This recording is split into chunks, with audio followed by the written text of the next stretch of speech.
Hello, everybody. Welcome back. I often think, like, before the camera comes on, what are you going to talk about? Just because today is August the 22nd, 2018, and I I was stopped by the police in this city where I'm working on 2 Saturdays ago now.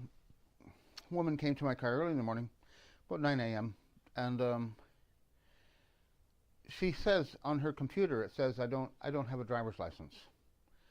This has happened to me 2, 3 times every month, and it used to be 2 or 3 times every week. Anyway, she has a camera on her car that does this license plate recognition thing. I think I've explained this before. But in this case, she wanted to see my driver's license, which I gave to her. I said, your computer says that I don't have a driver's license. She says, no, actually, that's not what it said. What it said was, you have an unsurrendered driver's license. I said, that's interesting because the Royal Canadian Mounted Police, this is a city cop here, New Westminster City. The RCMP say it's an unsurrendered vehicle. That stopped her in her tracks. She said, no, no, no, it doesn't say that. I said, huh. So she leaned forward and looked at my windshield. I have 2 cracks in my windshield. They've been there since I bought actually, one was there since I bought the car 2 years ago. One is new because a deer ran into my car. Living in Canada, so we have deer running into the cars, moose destroy your cars, moose kill people. We have a lot of wildlife in Canada. Anyway, she said, wait a minute. So she goes back to her truck. It's an SUV. And she's reading that computer. I watch her in the rearview mirror and say, boy, she's a long time there. So anyway, she comes back with a ticket. She said, you have 30 days to replace the windshield on your car or your car will be taken off the road. Have a nice day. So, obviously, I drive away, continue on my way, and I said to my friends later, I was describing what happened, and I said, you know what this is? The captain of the police force has a brother who's got a car dealership, and sales are down.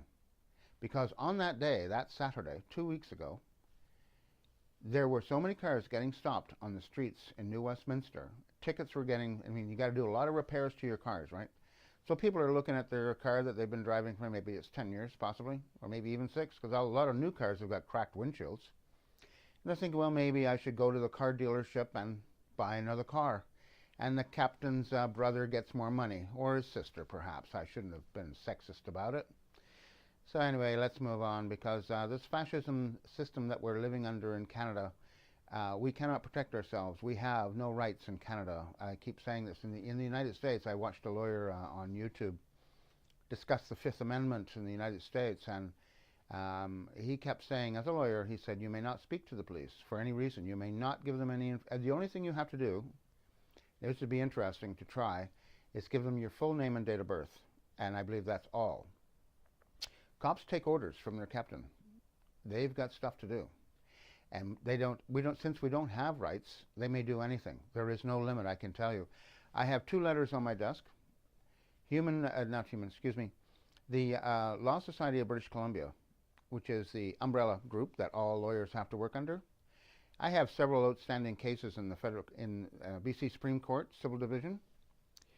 The 2 lawyers I had to deal with, one is a Crown lawyer, and the other is a lawyer for a very prestigious law firm, very aggressive law firm. They conspired against me, and they applied for hearings, 3 in fact, without notifying me that the hearings were taking place.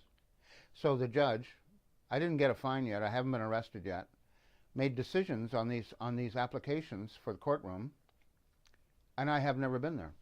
So I sent my first letter. I sent it by regular mail to the Law Society of British Columbia. They did not respond. For more than a month, they do not respond. It's the same city. You can almost spit on the place from here. So I'm angry now. I reprint the letter, and I put a cover sheet on it. This is my second attempt, because I don't think these lawyers should be applying for court hearings without notifying the other party, the opposing party, which is me. I sent it by registered mail this time. It took them 1 week, almost 10 days, I got a letter back. Mr. Wheaton, very sorry. We are investigating at this very moment, and you will get a response. Anyway, I just got it. I haven't opened it yet. But if I hadn't sent it by registered mail, the Law Society would never hear it. They will never respond. You've got to use certified mail, or registered mail in Canada, to get a response from any government agency. They don't believe in responding if you send it by regular mail. I know that may sound stupid, but I've had to do this several times.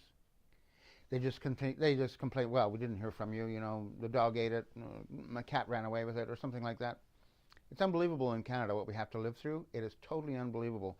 So I watched the lawyer talking about American justice system, and he says, you may not speak to the police for any reason. A police officer there of many years, he was a captain of some sort, he spoke next, and he said it has never happened in his career that someone has talked themselves out of an arrest. When the police come to question you, they may not have an arrest order, but if you talk, you will be arrested. This has happened to me once in my life. I interrupted a drug deal. Can you believe that one? And so it was 3 of them. They beat me with a crowbar. I've got to show you the pictures of my injuries. And someone stabbed me, but I got away from the bastards. And in Canada right now, we're about to have free marijuana. You can buy it. Well, the liquor stores are going to sell it, but right now, as I drive, I can smell marijuana. Somebody is smoking it near me, either at a stoplight. I can tell somebody's getting whacked. But anyway, we don't stop. The police don't know what to do. I mean, how do they test you for it anyway? What do you do? Can't be a breathalyzer, right? Because in Canada, if you're drinking, you blow into a pipe and it says, oh, look at that. But he's having a joyous day. So anyway, if you get pinched for that, you got huge fines to pay, and you must install a little device into your car that car will not start until you blow in it and it's satisfied that you have not been drinking. Then your car starts. What if it's marijuana? Are you supposed to light one up? Or I'm curious how this is going to work. I don't think the pipe is going to work for marijuana use. I don't see it. I don't know how that's going to happen. Unless we're now going to have to pay for a roadside blood test before your car will start. This is how stupid it's getting in Canada.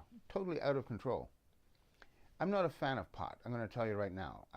It was a long time ago when I quit. I believe it was 1975 or 1976. It tells you how long ago. And I noticed one thing about smoking pot. My own observation. It's a babysitter. It's a babysitter. You spark it up. You're paranoid as hell, or I was. That's why I quit, in fact. But all you want to do is sit around and grin. You don't go to the gym to work out. You don't want to take your girlfriend to a movie. You don't go out for dinner. You order in. Here comes the pizza. Bag of Doritos. So anyway, I gave it all up. But now I notice that there are commentators in the United States, because there have been some states there that have made it legal to grow it and to buy it. And their complaint is this, that the health of people who smoke dope every day is deteriorating, which it will. However, it's what's happening slowly without our thinking about this clearly. And it is up to the people to decide. You must have self-discipline. We all have to have it. I am personally experiencing a time in my life where the police have decided that I've got a big mouth. I don't mind complaining. Law Society complaints, police complaints. Police complaints in Canada, even though they answer you and promise that there's going to be an investigation, they don't do it. You never hear from them again. It only happened to me in one case where the investigating officer, who was way up the ladder, he's making big money. I mean, these are millionaires. They're in the Millionaires Club. And if you're a cop in Canada, you will become a millionaire. Some cops here sell drugs.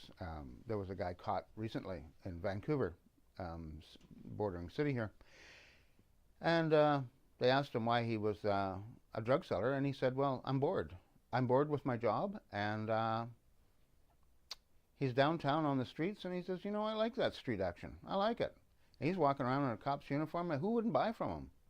I mean, if you're buying from a cop who's got drugs, I mean, Jesus, you're probably going to get the nod, and he'll look the other way if you happen to steal a bike or, you know, snatch a purse. He'll look the other way because he just sold you a flap of cocaine, usually. Anyway, let's get back to this. I began, like I said, things are happening in my life that are there. It's like a tunnel. It's not a tunnel, but it's a gate that's kind of closing, and your opportunities to move in any direction is getting restricted by the government and the access to justice, which we do not have in Canada. If you've been arrested in Canada, you are guilty till proven innocent. Not just my own experience. A major lawyer here, he's now retired, he spoke out against it, but nothing happened. In a fascist state, as George W. Bush said, I don't like dictators unless I'm the dictator. Now, who wouldn't want to have all the power over the people? I've been in the courtrooms of Canada many times, and to this day, without exception, I have not been permitted to speak.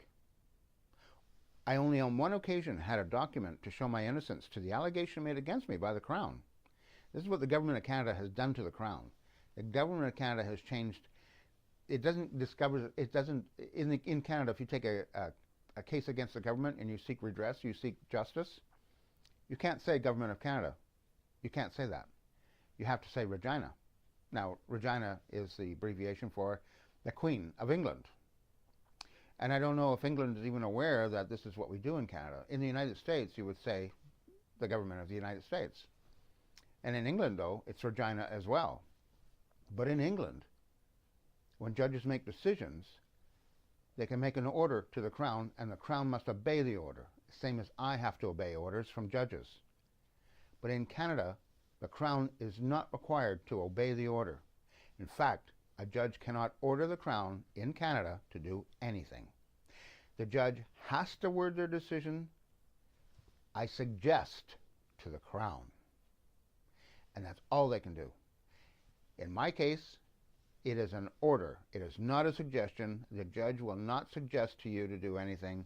The judge will order you, and the judge has this terrible, terrible tool called the sheriff or the police. They will handcuff you, and they will beat the snot out of you. I know it's not supposed to happen, but in Canada, you can't protect yourself.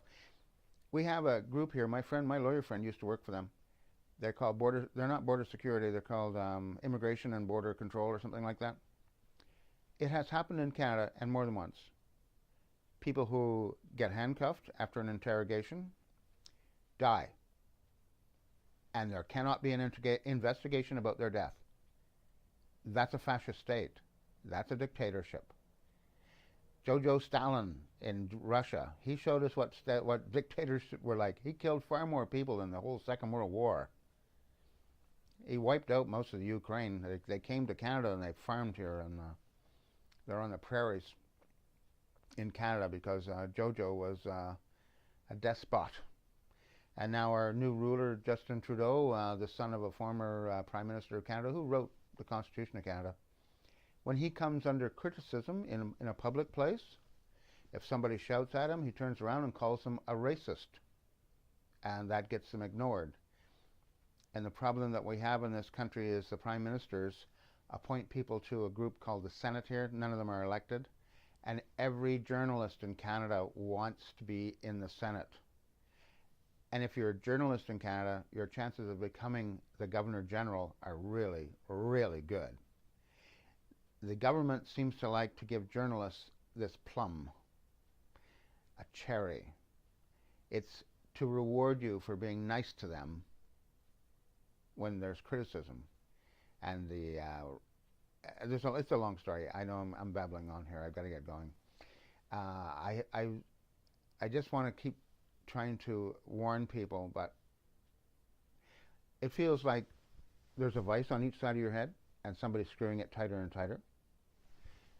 The only way I have to resist that is to have self-discipline in my life and to make sure that you let the steam off somehow. And I have gotten used to standing before the camera. I want to buy a new camera, by the way, because I know the resolution's not that good, but that's what I could afford. I'll see if I can get another one, if I can get another job to get some money in the door. Anyway, I wish you all very well. It's a hard time. It's in Canada now, the cost of your roof, a shelter, is 70% of your income. When I was a younger man, we used to have rent control in Canada, coast to coast. and it was that 25% of your income was spent on rent. Now it's 70. Since the time of the great dictators, dictators understood something about people. If you can make sure they don't have enough money, they've got children, they got stuff they want to do, they effectively became financial slaves. And in the United States, there was I wish I knew who this person was. I can't think of that person's name. But they described it very, very well. With the slave, there used to be slavery in the United States, and I worked for a slave owner here in Canada. She shouldn't be in Canada, but she is. She's killed many black people. She's from Jamaica. They used to own black people there. I worked with her at the Department of Fisheries and Oceans. When she came to Canada, they were fabulously wealthy people, but they had to give it all up to a guy named Michael Manley, who became the Prime Minister of Jamaica. He stopped slavery, and he wanted these people that owned slaves to be criminally charged. Her name is Bridget Annabore. Her and her family got on a single-engine plane in Jamaica, flew through the night with suitcases full of cash, as much as they could get out of the bank.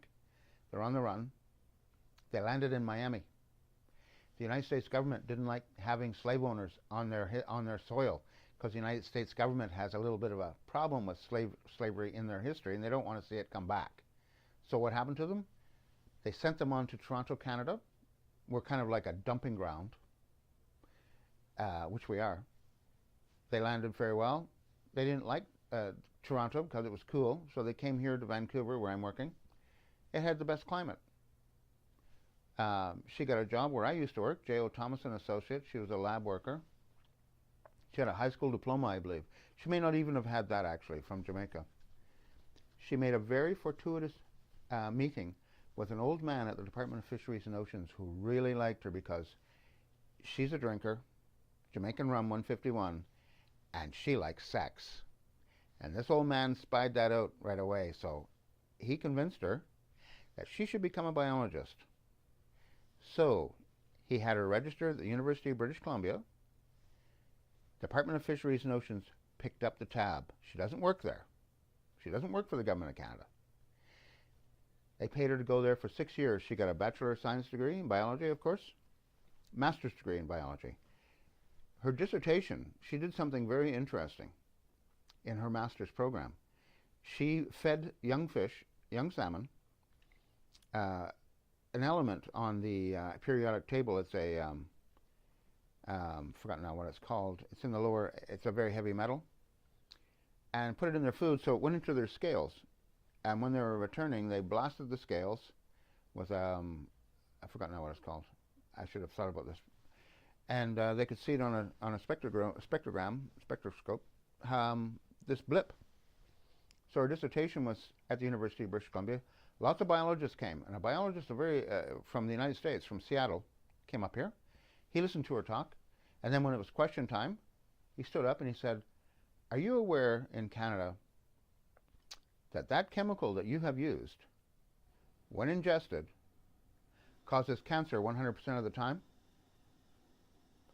And she said, "I'm not aware of that." He said, "Not only does it cause cancer, you will die of cancer." This has been known in the United States for a long time. The guy I used to work for, Jim Thomas at J.O. Thomas and Associates, he said you could hear a pin drop in that place. No one ever thought of that. But anyway, she got away with it. She gets her master's degree, and she went under contract in Canada. And while under contract, she hired a guy who was basically a goon, and he killed a First Nations person on his shift and injured 2 others. So she fired all of the Indians and only kept him on. Wow. And then she became the Aboriginal fishery biologist. I worked with her. I listened to her tell the stories of owning slaves. You know, it's like your skin wants to crawl off of you or something. I can't believe I'm sitting there listening to this woman talk about this openly, like it's common practice, which it was in Jamaica. Anyway, she demanded a bribe of me. I had already won the position, EG5. I wouldn't pay the bribe. She wants to do it again, so she sold my job, as slave owners do, because they own you. You know, she has a slave owner's mentality. I'm going to have to stop talking. I'm getting upset. It's the end of your career, and the government of Canada will not allow you to protect yourself from the abuses. It will not allow it. All of our rights are in the hands of the judges, and the judges of Canada have been instructed by Parliament, the government, on what to do with us. And they do not dispense justice. We have more than 45,000 cases in Canada that judges have kicked down the road. They say they're giving the Crown another 30 days, another 30 days. This goes on forever until you get winded and you think, you know, there's a sign above the gates of Hades that says, "For all of ye who would enter here, abandon all hope." That is the same sign we should put on the courtrooms of Canada. Thank you very much. I hope everyone's doing well. Keep your head up and your stick on the ice, as we say in Canada. Bye now.